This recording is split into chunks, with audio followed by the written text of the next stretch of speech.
ಕೊಡಗನ್ನ ಆಳಿದ ರಾಜ ಮನೆತನಗಳಲ್ಲಿ ಕೊನೆಯ ರಾಜ ಮನೆತನವೆಂದರೆ ಅದು ಹಾಲೇರಿ ರಾಜವಂಶ. ಕೊಡಗಿನ ಬಗ್ಗೆ ನಮಗೆ ಬಹುತೇಕ ಮಾಹಿತಿ ಸಿಗುವ ಸಂಗಮ ಸಾಹಿತ್ಯಗಳಲ್ಲಿ ಮೊದಲು ರಾಜರುಗಳ ಬಗ್ಗೆ ಉಲ್ಲೇಖ ಸಿಗುತ್ತೆ. ಹಾಲೇರಿ ವಂಶದ ಉಗಮ ಹೇಗಾಯಿತು?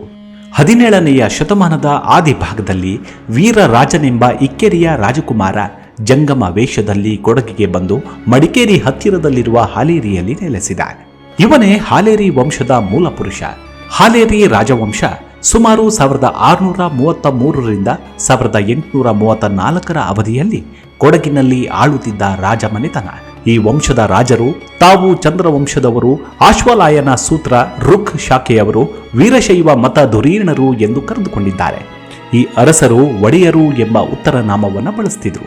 ಈ ವಂಶದ ವೀರ ರಾಜೇಂದ್ರ ಬರೆಯಿಸಿದ ರಾಜೇಂದ್ರ ನಾಮೆ ಮತ್ತು ಹಲವು ಬ್ರಿಟಿಷರ ಬರಹಗಳು ಈ ವಂಶದ ಚರಿತ್ರೆಯ ಬಗ್ಗೆ ಹೆಚ್ಚಿನ ಮಾಹಿತಿಗಳನ್ನು ಒದಗಿಸುತ್ತವೆ.